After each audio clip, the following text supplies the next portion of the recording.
Good morning in Washington. Good afternoon in Europe. Good afternoon. Good evening in Asia. My name is John Herbst, and I run the Eurasia Center at the Atlantic Council. We have a very interesting discussion for you today to talk about the relationship between Moscow and Tehran, especially in light of Tehran's massive aerial bombardment of Israel and Israel's response. We have a terrific panel to discuss this with. We have Jason Brodsky, who's the policy director of United Against Nuclear Iran. We have Deborah Kagan, who's a senior advisor at the Eurasia Center. And we have Mark Katz, who's a non-resident senior fellow at the Rafiq Hariri Center and Middle East Programs at the Atlantic Council, and a former professor at George Mason University. So we will start right away with questions for our panelists. We'll start with Mark. You are one of the most preeminent experts on Moscow's policy in the Middle East. Please provide an overview of the relationship between Tehran and Moscow since Khomeini's revolution in 1979. Great, John. Thanks so much for having me on the program. It's good to be here with this particular group. I'm still, by the way, a professor for a few more weeks at George Mason. But anyway, with regard to the Moscow-Tehran relationship, the 1979 Iranian Revolution obviously brought to power a government that was anti-Western, but also one that was anti-communist and anti-Soviet. And Russian-Iranian relations were very bad. Soviet-Iranian relations were very bad for a decade after the 1979 revolution, especially because Tehran felt threatened by the Soviet occupation of Afghanistan and support for Iraq during the Iran-Iraq War.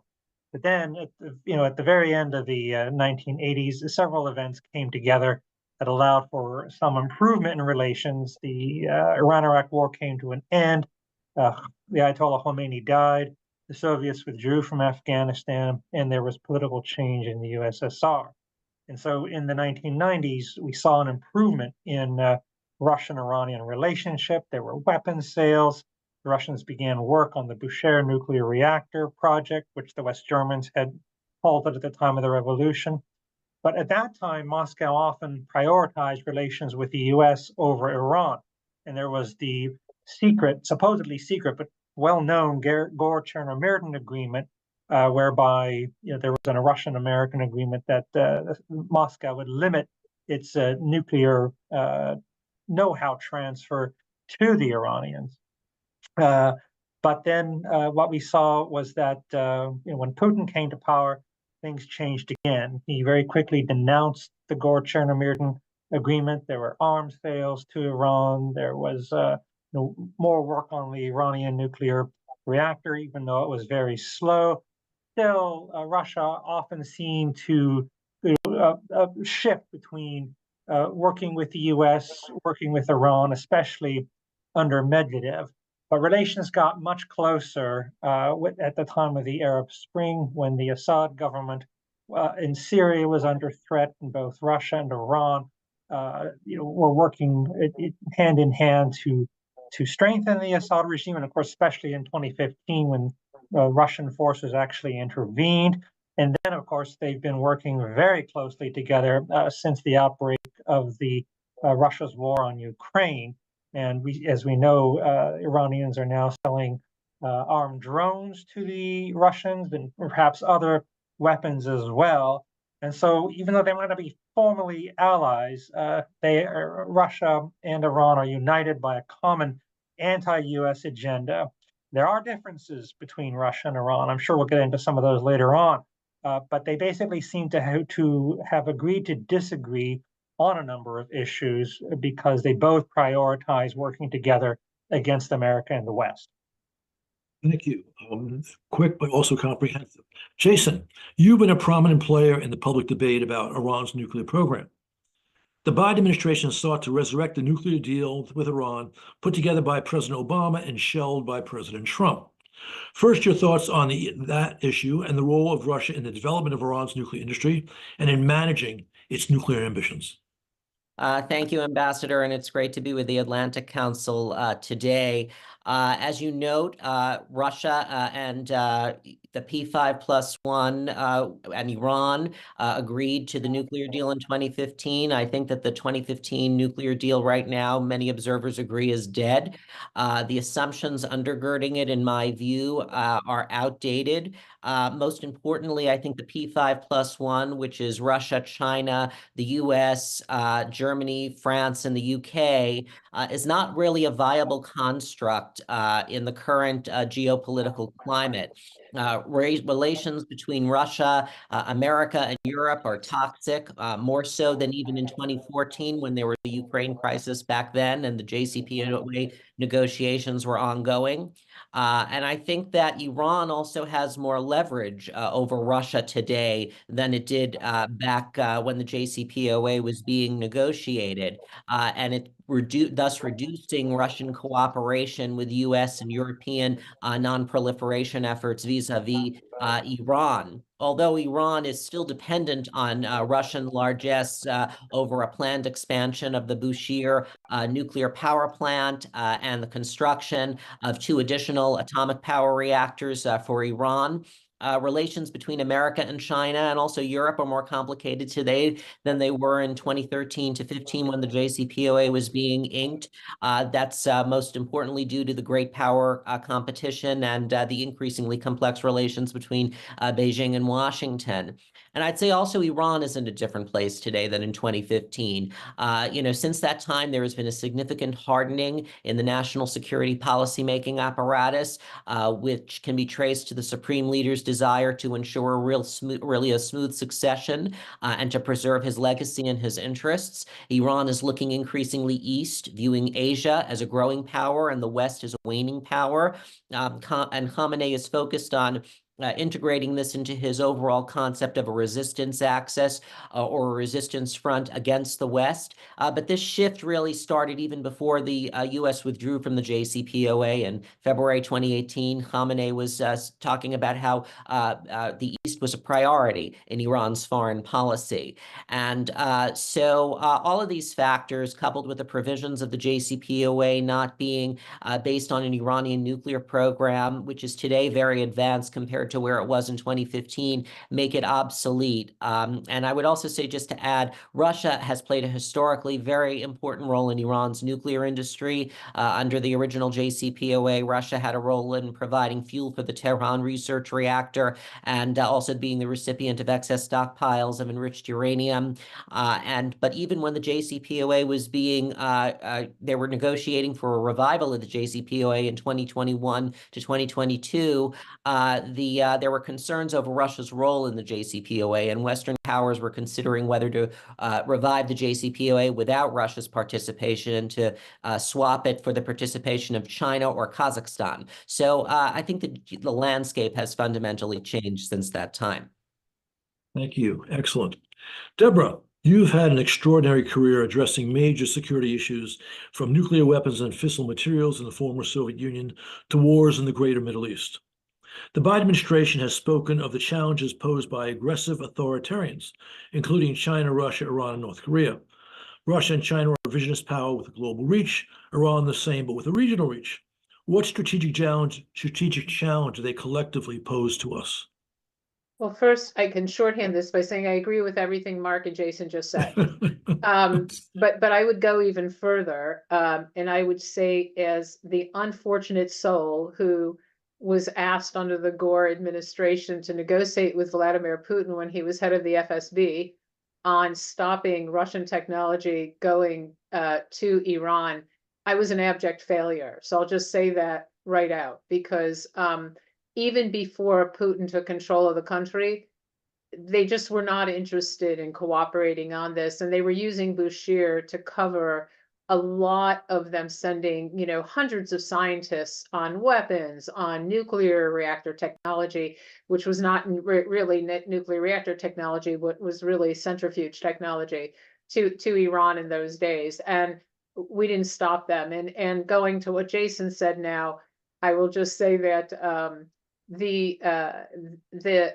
ridiculousness of having Russia as a guarantor of that agreement was beyond my comprehension. It's sort of Russia cheats, Iran cheats. Why are we doing this? So I needed to get that off my chest, if you will, John. Going back to the broader issue, yes, Russia post that 10-year period has had a huge role in being Iran's chief enabler on weapons and the like for decades. And this is something that we have always failed to address, or we hit our head in the sand on this, or whatever you want to call it.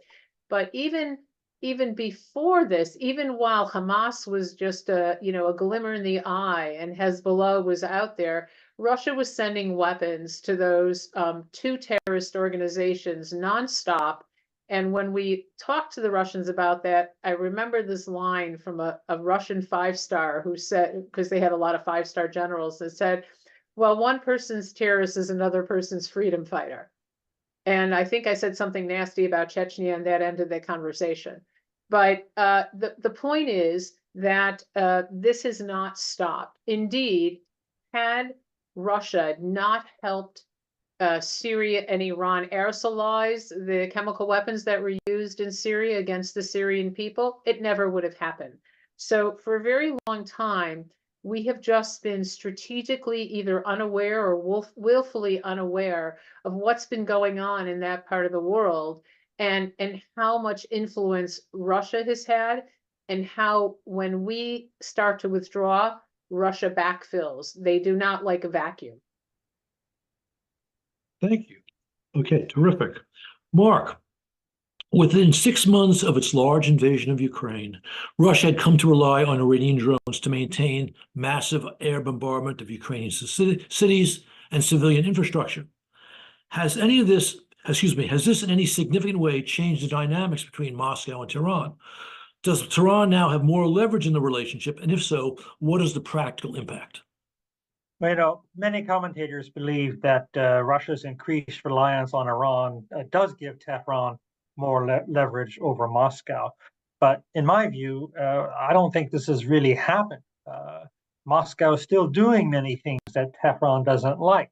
It's continuing its deconfliction agreement with Israel in Syria, under which Moscow largely turns a blind eye to Israeli attacks on Iranian and Hezbollah targets.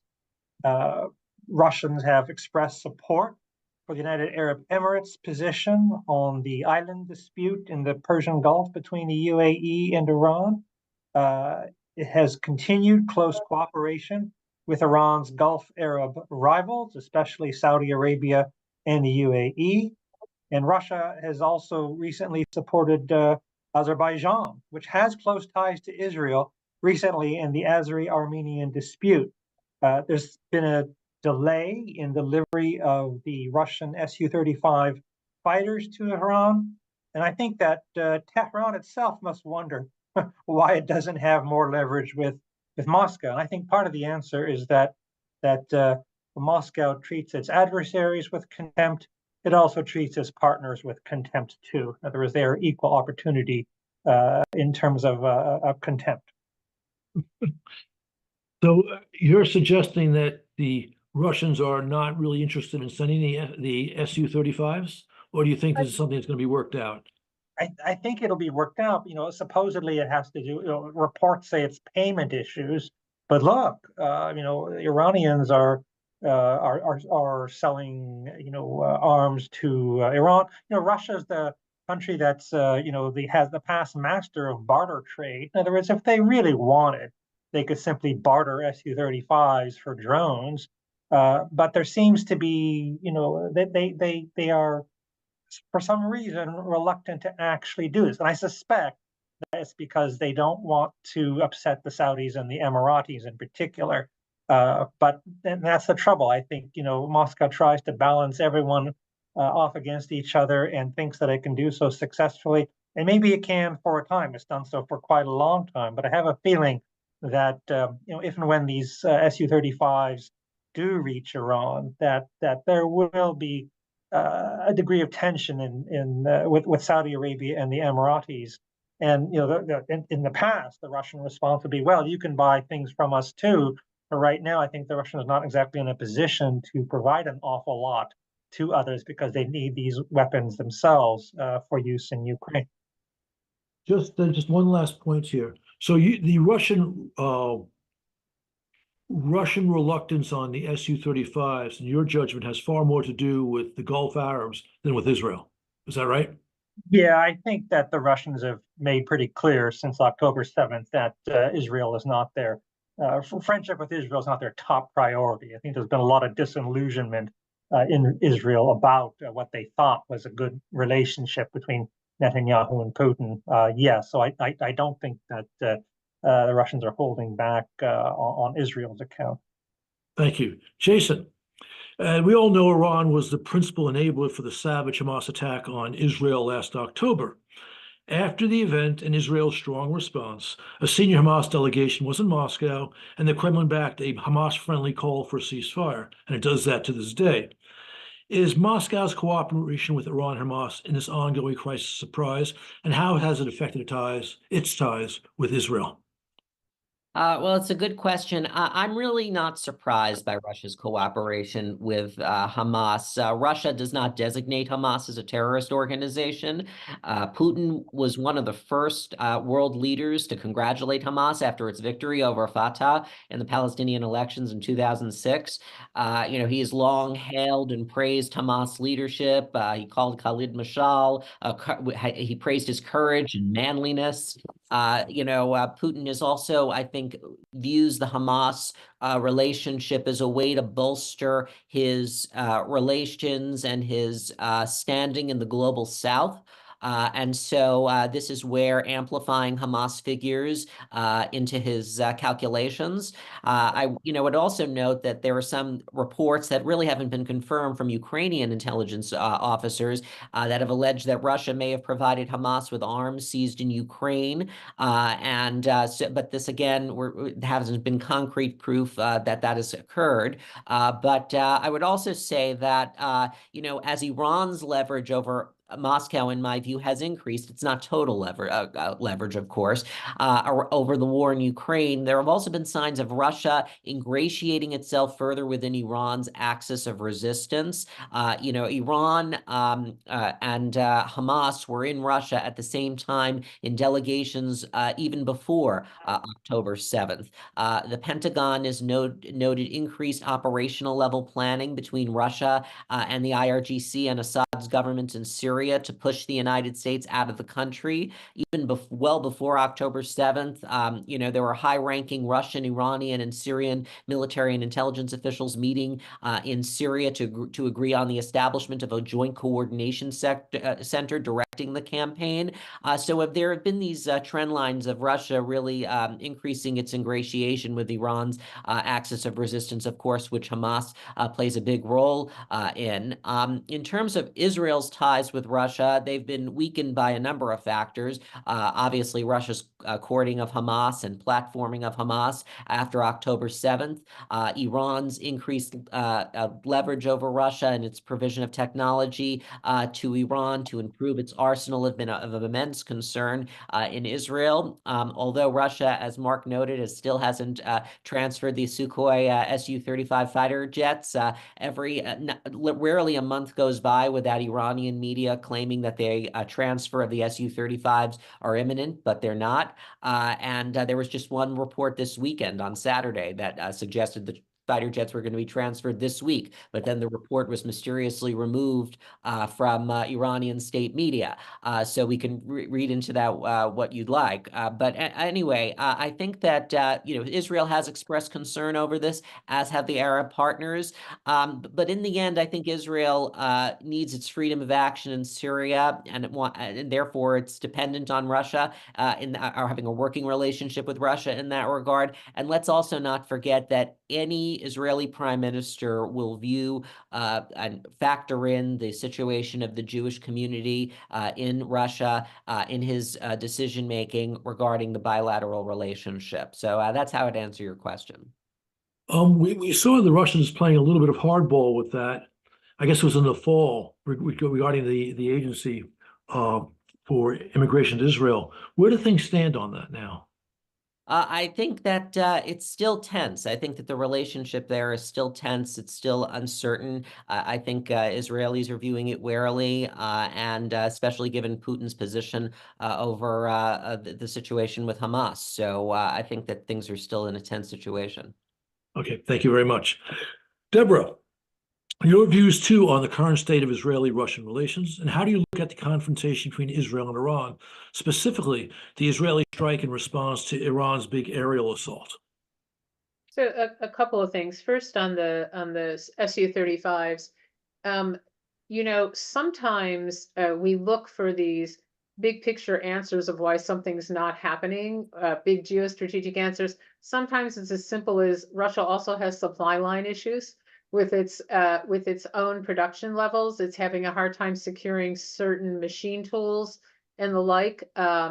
That's why there's been this whole issue about whether Russia's avoiding these sanctions on machine tools, on computer chips and the like. What they're getting from China isn't nearly what they need.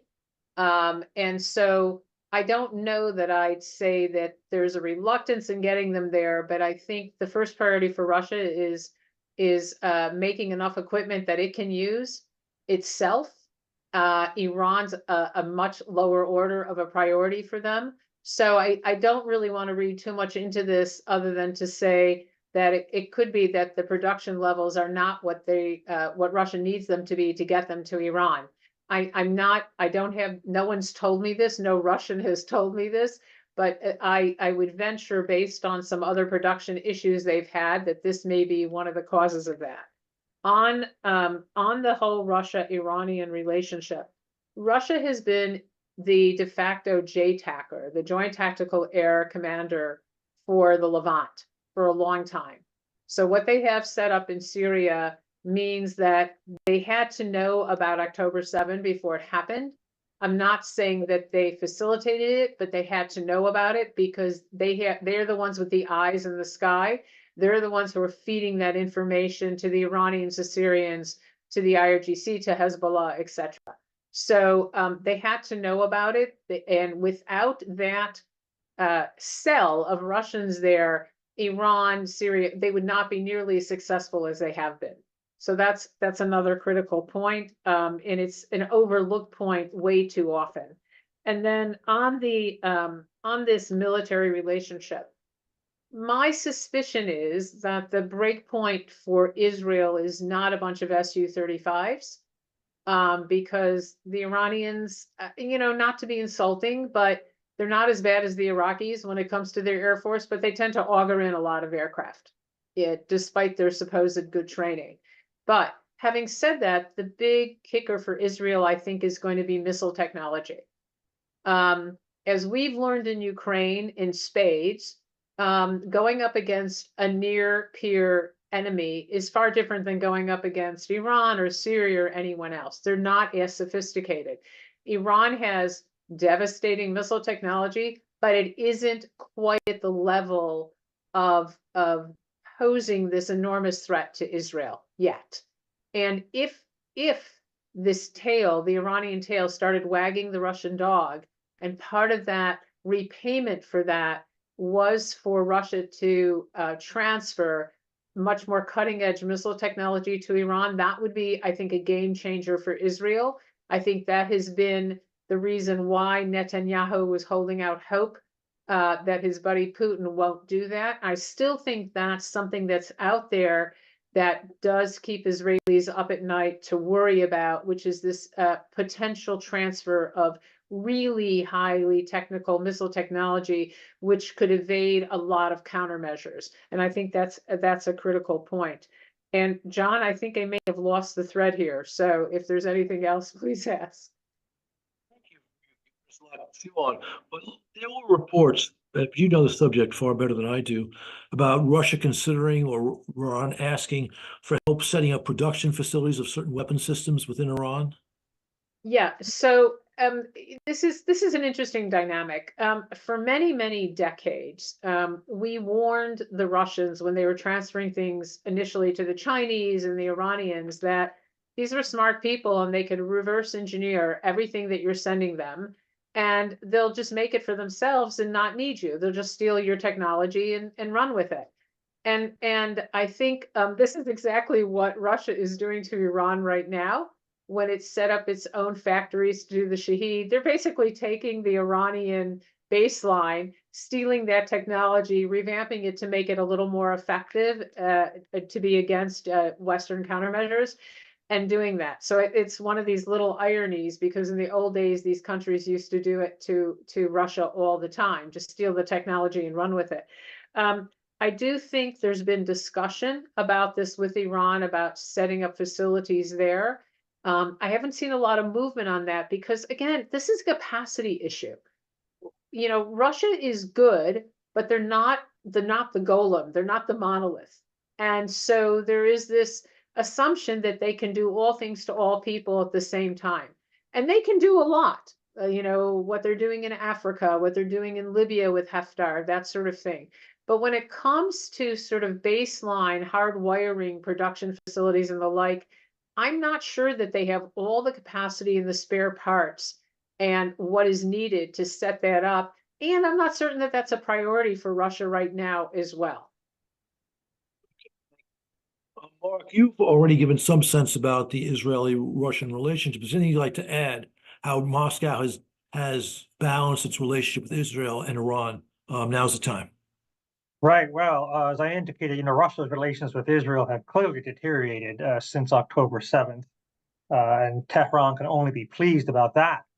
Still, Tehran can't be happy that the Russians are still observing the deconfliction agreement with Israel in Syria. I can't help but feeling that there must be questions in Tehran about the successful Israeli attack on the Iranian diplomatic facility in Syria. The Russians, as I think they've indicated, they have their eyes in the sky. They seem to be the ones who know what's going on, and yet they obviously didn't do anything to help the Iranians in this regard. And I'm sure that the Iranians resent this terribly. I think in a certain sense, Russia has tried to balance somewhat between Israel and Iran. Now they're letting the balance sort of more in favor of Iran. I think that they see Iranian-Israeli tension as a way of distracting America and the West from the Ukraine war. Obviously, recently with regard to the Iranian attack, the U.S., as the Ukrainians have complained, did a lot more to help protect Israel than they have to protect Ukraine in terms of actual active measures. I think though that the Iranians or the Russians are very concerned that the pot not boil over. In other words, if there's going to be a major Israeli conflict with Iran and Hezbollah, I'm not sure at this point. In other words, as Deb mentioned, capacity issues. What can Russia do much to help Hezbollah? Would an Israeli-Hezbollah confrontation mean that Hezbollah has to take fighters out of Syria to fight in Lebanon? And what does this mean for the Assad regime? What does it mean for the sort of the balance between Russia and Iran in Syria? So I think that the Russians would they want to keep this pot boiling, but they don't want it to boil over. And it's something that's really hard to do. Thank you. Okay, Jason. Some Republicans on the right strongly support Israel, but see no reason to help Ukraine. And they see no connection between Tehran and Moscow. Then there are Democrats on the left who agree that U.S. should support Ukraine, but would limit U.S. aid to Israel if it does not cease its operations in Gaza. Then there are the so-called foreign policy realists who see no American interest in supporting either Israel or Ukraine. What is the U.S. interest in supporting Israel and Ukraine? That's a good question. I think that both of those arguments are wrong. The United States needs to help both Ukraine and Israel. Ukrainians are fighting for their freedom. Israelis are fighting for their freedom. Israel is the only democracy in the Middle East, and we need to protect our friends. And also, let's not forget, there are hundreds of thousands of Americans who are living in Israel. So the president has a constitutional responsibility there as well. I think the connective tissue in these fights are Hamas, Iran, and Russia are deepening their partnerships, and I think we need to be doing the same thing with Ukraine and Israel on our side. They're all anti-American. Hamas, Iran, and Russia. North Korea is also getting involved in supplying the Russians and trying to challenge the West and don't differentiate between Republicans or Democrats. They just are anti-American at the end of the day. The same Shahed drones, which Russia is launching at Ukrainian cities with the help of Iran, were launched by Tehran at Israel on April 13th in Iran's Operation True Promise. Russia and Iran have also used similar tactics against Ukraine and Israel with these kinds of drone and missile swarms that we've seen.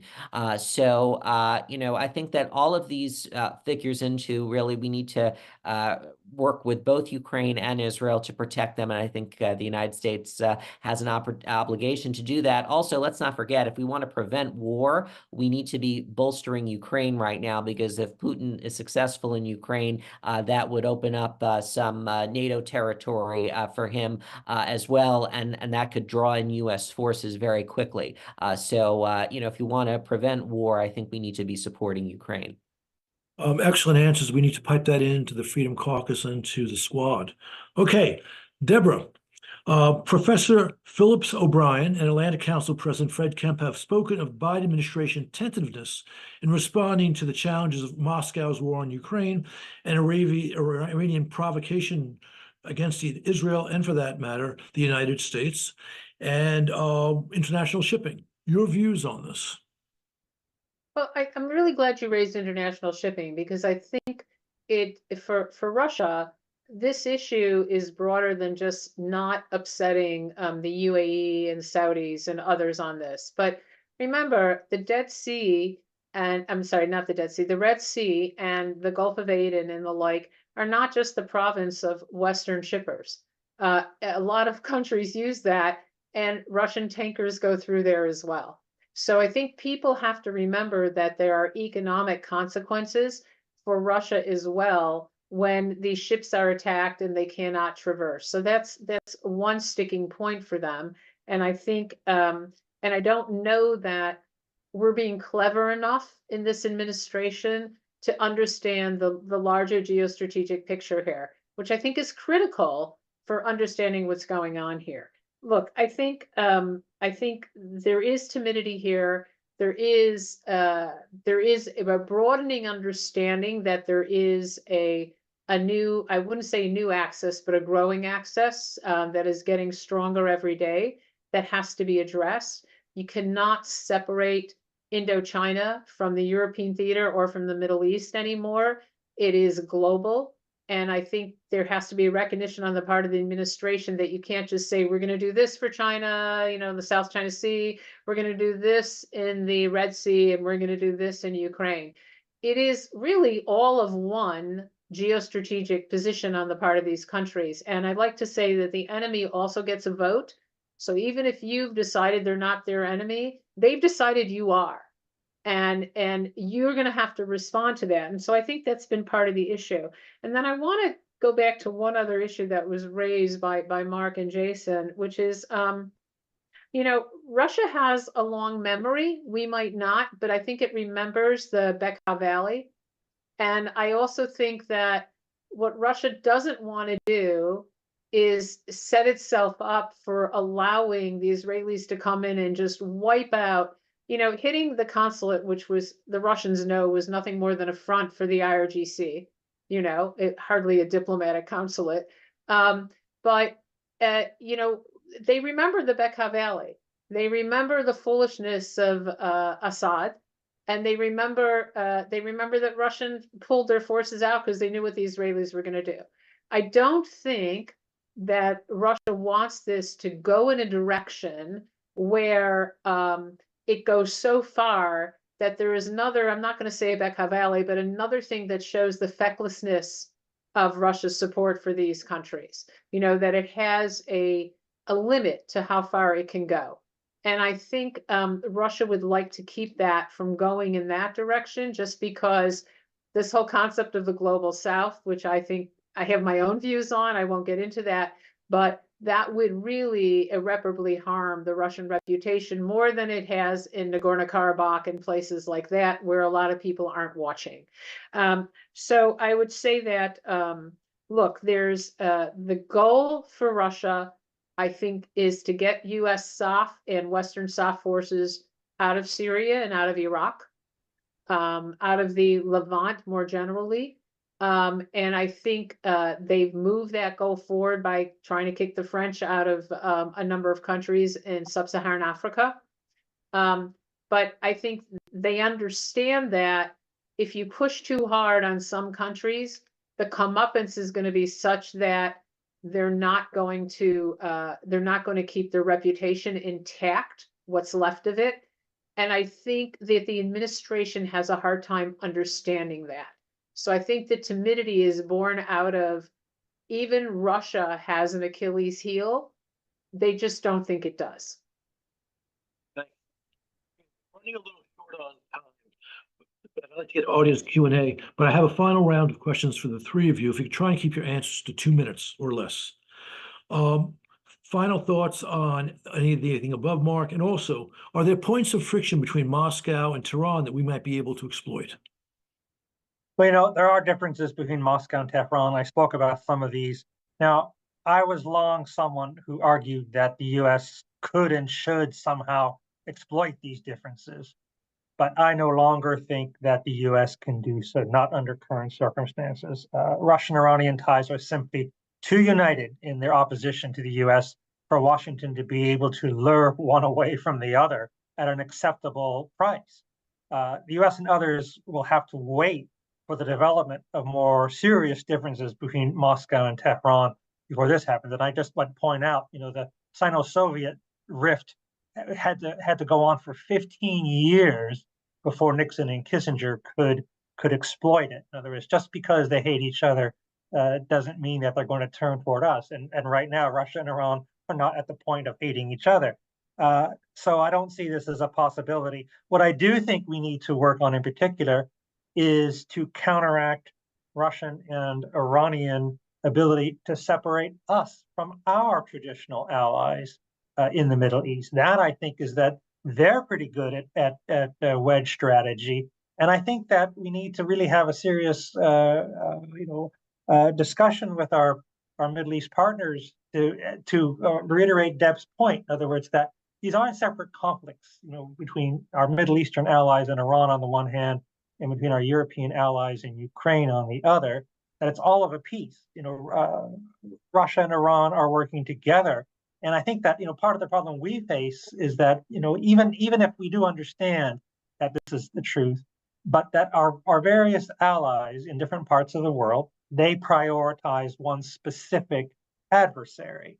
And to the point that they're even willing to work to some extent with one of our other adversaries in the hope that this will contain what they consider to be the main adversary.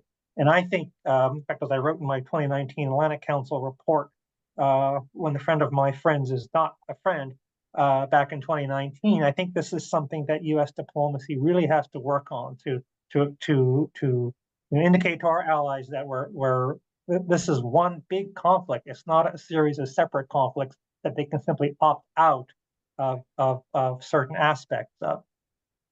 Thank you. Jason, final thoughts on U.S. policy towards Iran and Russia?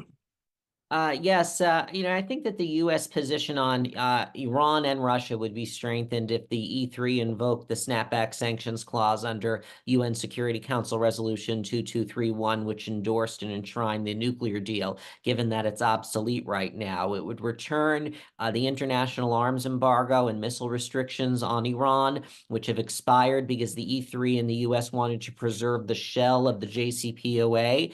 And I think that this has been a mistake, as it's provided legal cover for Tehran and Moscow to engage in these transfers. For example, the missile restrictions, which expired in October 2023, apply to nuclear-capable ballistic missiles such as those which can deliver a payload of over 500 kilograms to a distance over 300 kilometers. And the Shahed 136, 131, and Mohajer 6 are embargoed as complete delivery vehicle systems under the Missile Technology Control Regime under that provision.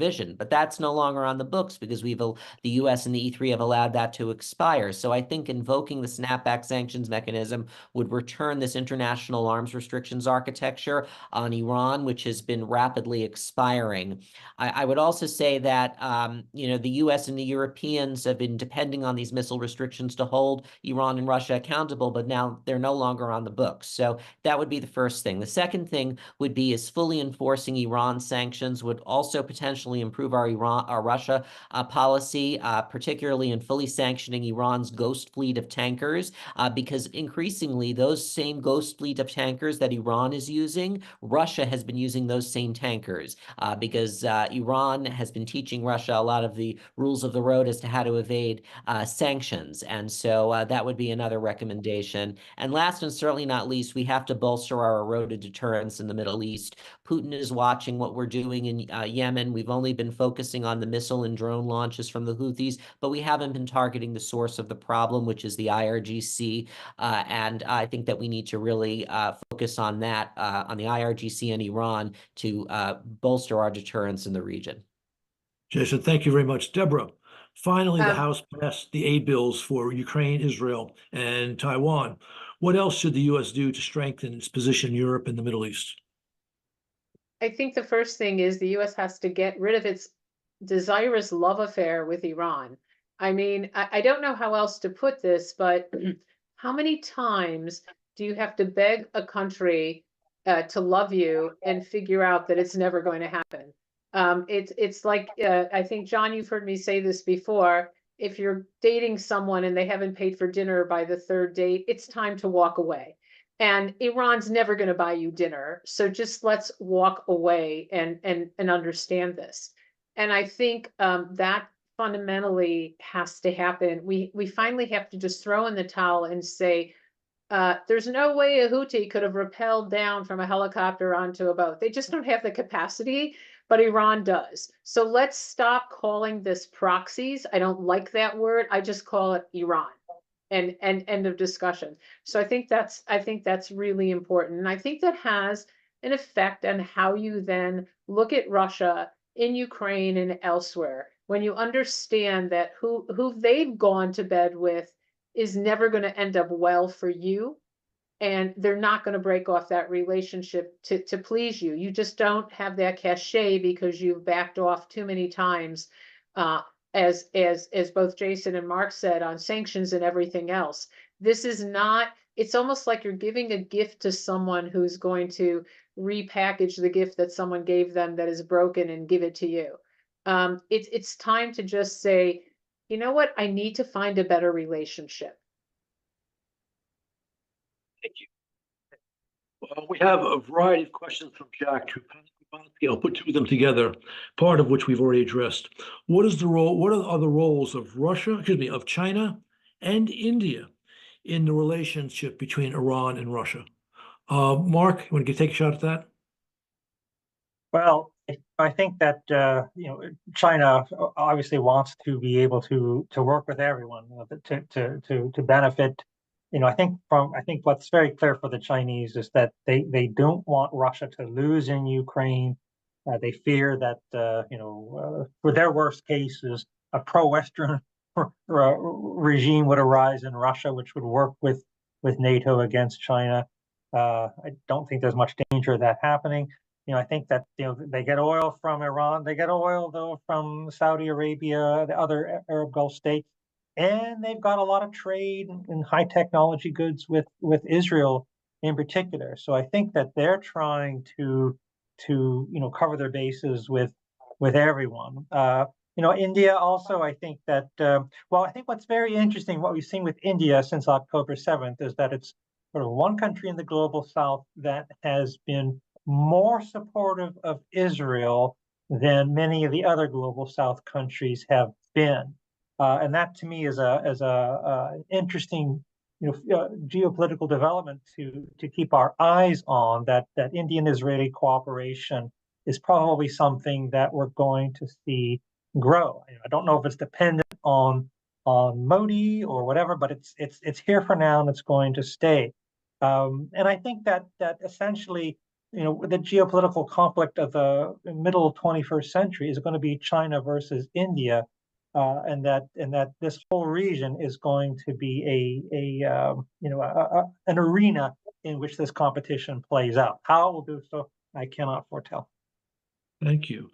We welcome different points of view in our conversations, and we have one question from Laurel Atkinson, which I think cuts against the statements made by our panelists today. The question is this: as this unprecedented cooperation is based on defense assistance and has occurred subsequent to the Ukraine and Israeli wars, doesn't the latest U.S. funding for these wars exacerbate the situation, making it more problematic to resolve these wars, meaning in the Middle East and in Europe, while heightening the dangers of nuclear tensions? Deborah, what do you think about that question? Oh, you saw me champing at the bit on that. So first I'll say that it is, with all due respect, I do not agree with the premise that this has happened since Ukraine. The Russian-Iranian connection is decades old. This is not because of Ukraine or as a result of Ukraine or anything else. This is not new. And so suggesting that arming Ukraine or doing this exacerbates this is kind of not realistic to me, because this has preceded that war by decades. And I mean the first invasion in 2014. And that has been going on all along. Russian forces have been in Syria in large numbers since the late 60s, early 70s. That is not new. When everyone was saying, oh, Russia's up their force levels, etc., they have had forces at Tartus and Latakia in numbers since 1972. They started upgrading air defense systems for Syria and other people in the Middle East going back to the early 80s. And as Mark said, there was this 10-year lull, but their relationship with Iran broadened, in significant ways after that. So I don't see the connection at all with a cause and effect with Ukraine, because this has preceded it by decades. And it has more to do with having a position in the Middle East without the US there to counter them. Thank you. We have a question from James Rickson, and we'll get to Jason. At the end of the day, was the exit from the Iran nuclear agreement correct or not? I agree that it was. I think that diplomacy between the Islamic Republic and the United States will never be durable. And I think, as I totally agree with what Deborah was saying before, I think we need to take the message and realize that, any kind of stable diplomatic outcome between Iran and the United States is just not in the cards as long as Iran's supreme leader remains in his chair and the Islamic Republic remains the Islamic Republic. Two core issues plagued the JCPOA. First is the absence of a bipartisan consensus on the contours of an acceptable Iran strategy. I think in inking and agreeing to that deal, we failed as the United States to do our homework and the political legwork at home to ensure that there was enough of a constituency in Washington in both parties to buy into that deal.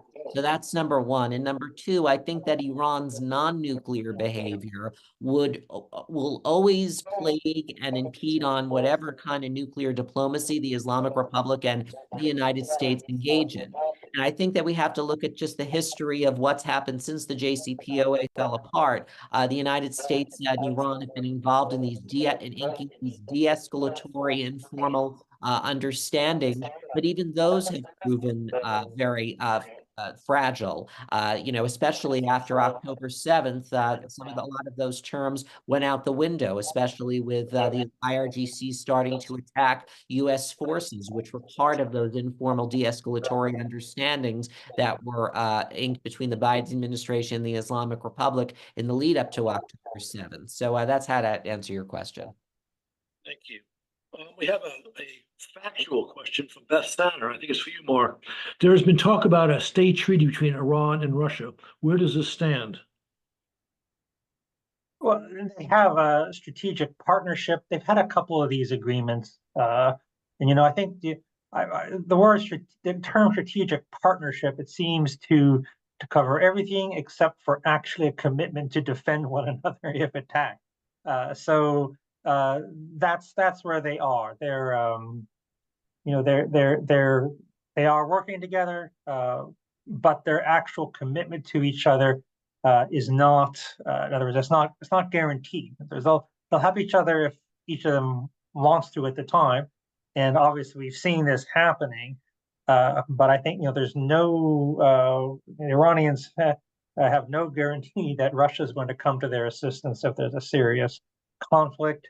I just think that this is the problem with relations between dictatorships is that they don't get along with us, but it's difficult for them to really trust each other as well. And so I think that obviously they work together to a much greater degree than we would like, but I don't see them stepping in to help. On the other hand, it hasn't come to that point yet, and I think that it's not an issue that has come to the crunch. Thank you. Forgive me if I mispronounce your first name. We have a question from Hiroaki Nakanishi. And Deborah, I'll give this one to you. How much could Russia influence the Iranian supreme leader to issue fatwas stopping proxy activities of Hamas in the Gaza Strip, meaning against Israel, by the Islamic Revolutionary Guards, and their transparent cooperation while Israel agrees to a ceasefire with Hamas? So the questioner is kind of talking about a package deal where Iran stops enabling aggression by Hamas and Israel agrees to a ceasefire. What do you think about this?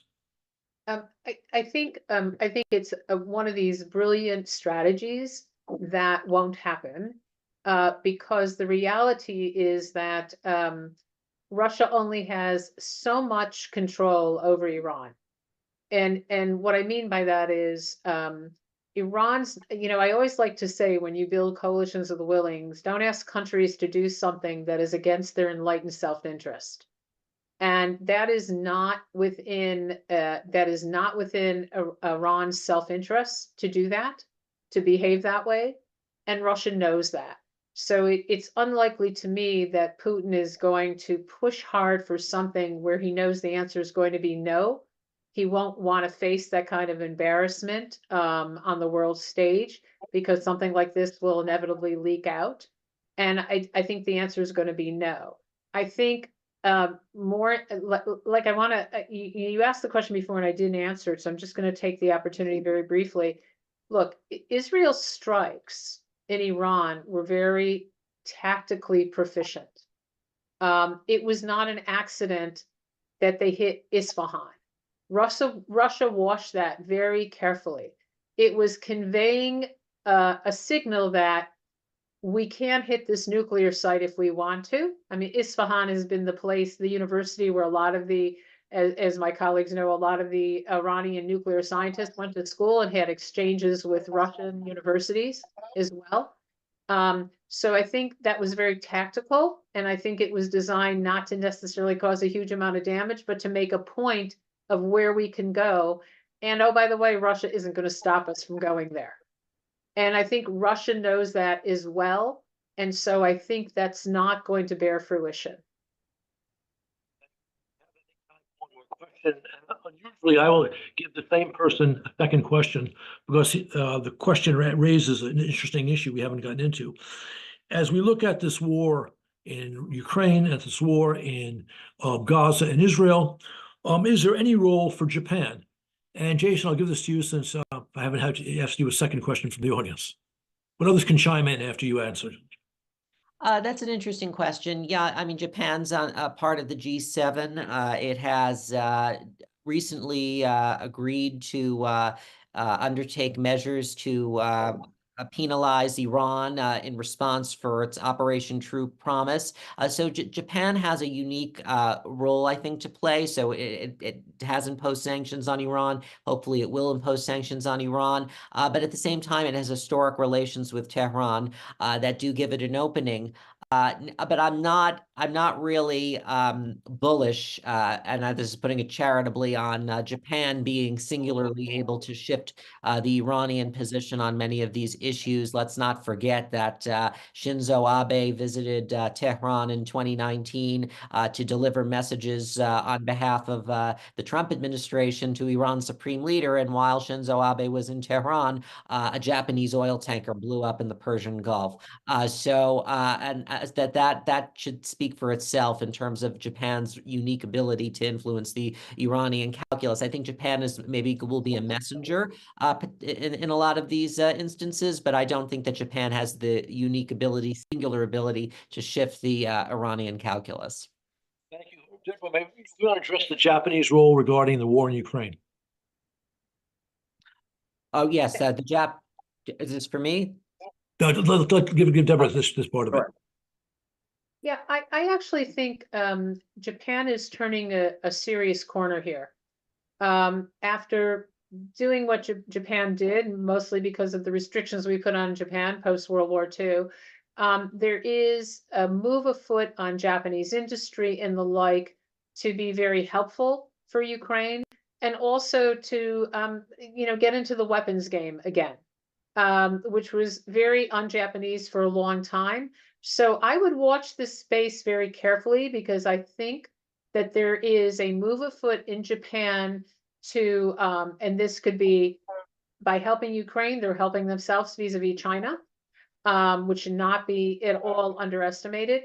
But I do think there's a change going on in Japan right now on defense industry, on computer chips and the like, that they see will be beneficial not just to Ukraine, but in conveying a message to the Chinese as well, in terms of their willingness to defend themselves, not just count on the United States.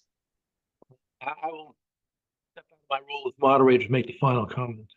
Japan has proved to be a strong voice of support for Ukraine, even as some people in Washington and in Berlin have dithered. And that's very useful and uncharacteristic. Japan could do even more were it willing to look in a bolder way at the question of transferring frozen Russian state assets to Ukraine. The United States, Canada, and the UK have all begun to look at doing this. The other G7 members have been much more timid. And this is something that Japan could do that would be very, very helpful. And with that, I'd like to thank our panelists for this excellent conversation, our audience for some excellent questions, and we'll be doing more on this in the weeks and months to come. Thank you all for tuning in.